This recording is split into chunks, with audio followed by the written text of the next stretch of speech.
तो तैयार हो जाइए भारत के वाइल्ड लाइफ मैप की इस नई दुनिया को एक्सप्लोर करने के लिए। तो सबसे पहला सवाल तो यही है कि भारत का ये जो संरक्षित क्षेत्र नेटवर्क है, ये आखिर बढ़ कितनी तेजी से रहा है? और अगर हाल की घोषणाओं पर नजर डालें तो जवाब मिलता है बहुत बहुत तेजी से। अच्छा, इससे पहले कि हम अपने मैप पर पिन्स लगाना शुरू करें, एक छोटी सी बात समझ लेते हैं। ये कंजर्वेशन रिजर्व्स होते क्या हैं? देखिए, इसे ऐसे समझिए कि ये वो जरूरी गलियारे हैं जो बड़े बड़े नेशनल पार्क्स और सेंचुरीज को आपस में कनेक्ट करते हैं। जानवरों के लिए एक से दूसरी जगह जाने का ये एक सेफ हाईवे जैसा है। तो चलिए, तैयार हैं? अपने मैप पर लगाते हैं पहली पिन, और ये पिन सीधी जा रही है भारत के टाइगर हार्टलैंड में, जहां एक बिल्कुल नया सदस्य शामिल हुआ है। और ये रहा हमारा सबसे नया हीरो, माधव नेशनल पार्क। जी हाँ, ये है हमारे कंजर्वेशन मैप पर सबसे ताज़ा, सबसे नई एंट्री, जो भारत का नया टाइगर रिजर्व बना है। 58वां। सोचिए, ये देश का 58 टाइगर रिजर्व है। ये नंबर अपने आप में एक कहानी कहता है ना, कि कैसे बाघों को बचाने का ये नेटवर्क लगातार मजबूत और बड़ा होता ही जा रहा है। अच्छा, तो इसकी घोषणा हुई 9 मार्च 2025 को मध्य प्रदेश के शिवपुरी जिले में, और इसके साथ ही मध्य प्रदेश में अब हो गए हैं पूरे 9 टाइगर रिजर्व्स, मतलब टाइगर स्टेट का टैग और भी पक्का हो गया है। लेकिन कहानी सिर्फ माधव की नहीं है। जरा इस लिस्ट पर नजर डालिए। 2023 से लेकर अब तक एक के बाद एक 5 नए टाइगर रिजर्व। वीरांगना दुर्गावती, फिर धौलपुर करौली, गुरु घासीदास, तमोर पिंगला, रातापानी और अब माधव। मतलब संरक्षण का काम कितनी रफ्तार से हो रहा है। अब इतने सारे नाम याद रखना थोड़ा मुश्किल हो सकता है, सही कहा ना? तो चलिए एक मजेदार ट्रिक आजमाते हैं। बस एक लाइन याद रखनी है। वीर धौलपुर के गुरु ने रत्न माधव दिए। सिंपल। वीर से वीरांगना दुर्गावती, फिर धौलपुर करौली, गुरु से गुरु घासीदास, रत्न से रातापानी और आखिर में माधव। है ना एकदम कमाल का जुगाड़? तो हमारे मैप पर सबसे नया खिलाड़ी तो आ गया। अब बारी है टाइटन्स की, मतलब साइज में जो सबसे बड़े हैं उन हीरोज की। 1585 वर्ग किलोमीटर। जरा इस नंबर को इमेजिन कीजिए।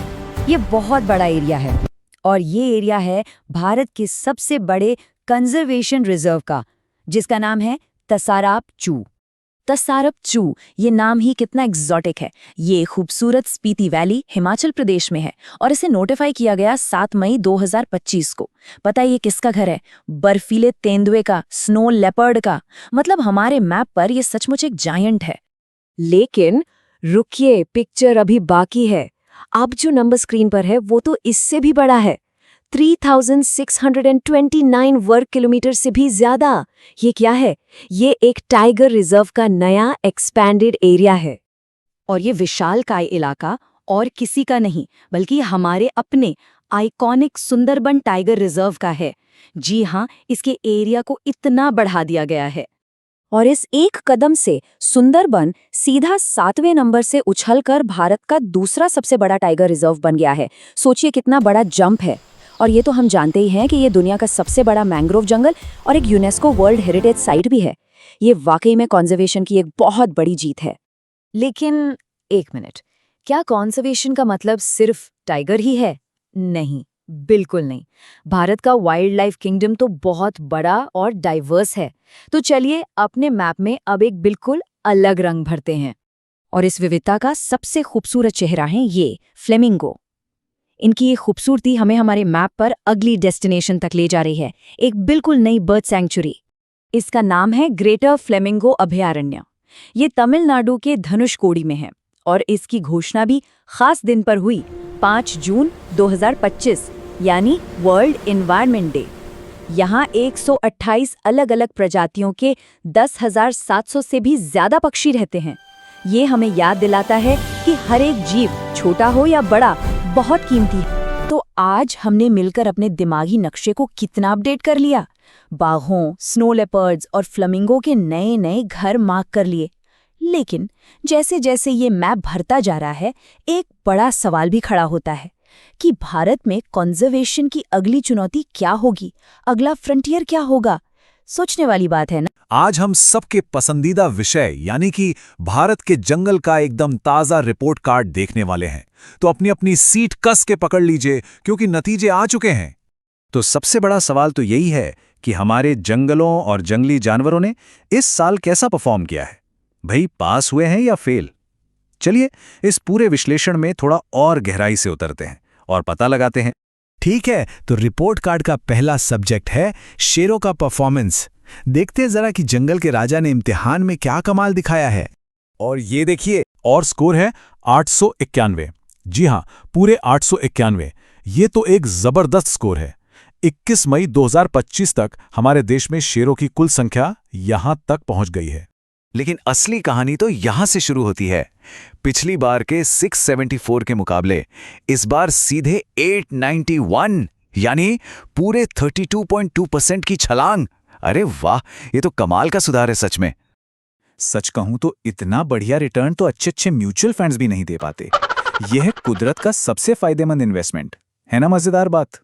अब एक दिलचस्प बात यह है कि हमारे टॉपर्स आखिर रहते कहां हैं। तो देखिए 384 शेयर सैंक्चुरीज में है और 507 प्रोटेक्टेड एरियाज में। मतलब पूरी क्लास में फैल कर पढ़ाई हो रही है। बहुत बढ़िया। चलिए अब अगले सब्जेक्ट पर चलते हैं और देखते हैं कि पूरी क्लास यानी हमारे जंगलों का ओवरऑल परफॉर्मेंस कैसा रहा।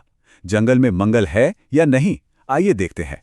तो देखिए, अगर हम सिर्फ साइज की बात करें तो रूस, ब्राजील और कनाडा जैसे देश क्लास के बाहुबली हैं, सबसे बड़े। लेकिन जब बात आती है मोस्ट इम्प्रूव्ड स्टूडेंट की, मतलब मेहनत करके कौन सबसे आगे बढ़ा है, तो अपना भारत पूरी दुनिया में पहले नंबर पर है। ये हुई ना बात। भारत का कुल जंगल क्षेत्र अब 72.7 मिलियन हेक्टेयर है, जो देश के टोटल ज्योग्राफिकल एरिया का लगभग 22% है। ये एक बहुत ही सम्मानजनक स्कोर है। अब आते हैं एक बहुत ही खास एग्जाम पर, जो हमारे सबसे विशालकाय स्टूडेंट्स के लिए रखा गया था। जी हां, हाथियों का नया एग्जाम, और इसका तरीका भी एकदम नया है। तो इस बार हाथियों की गिनती एक बहुत ही हाईटेक तरीके से हुई है, जिसे कहते हैं डीएनए बेस्ड सिंक्रोनस सेंसस। अब आसान भाषा में समझें तो ये एक ऐसी अटेंडेंस है जिसमें हर हाथी का डीएनए सैंपल लिया जाता है। इसका मतलब ये हुआ कि कोई भी हाथी 2 बार प्रेजेंट सर नहीं बोल सकता। नकल का तो कोई चांस ही नहीं। और इसमें सबसे शानदार बात पता है क्या है? भारत इस टेक्नोलॉजी का इस्तेमाल करके देश भर में हाथियों की गिनती करने वाला पहला देश बन गया है। हम सिर्फ सुधार नहीं कर रहे हैं, हम क्लास के इनोवेटर भी बन रहे हैं। तो सारे सब्जेक्ट्स के मार्क्स देखने के बाद अब वक्त है फाइनल ग्रेड का। देखते हैं कि हमारे जंगल का ओवरऑल रिपोर्ट कार्ड आखिर दिखता कैसा है। तो ये रहा हमारा फाइनल रिपोर्ट कार्ड। शेरों की आबादी में A+ ग्रेड, क्या बात है। फॉरेस्ट कवर में A ग्रेड और कंजर्वेशन टेक्नोलॉजी में एक बार फिर से A+ ग्रेड। वाह भाई वाह, क्या शानदार प्रदर्शन है। तो नतीजा तो बहुत ही अच्छा आया है, लेकिन जैसा हर अच्छा टीचर कहता है, टॉप पर पहुंचना एक बात है और वहां टिके रहना बिल्कुल दूसरी। तो ये जो टॉप रैंक मिली है, इसे बनाए रखना अगली क्लास की सबसे बड़ी चुनौती होगी, है ना? इस पर जरूर सोचिएगा।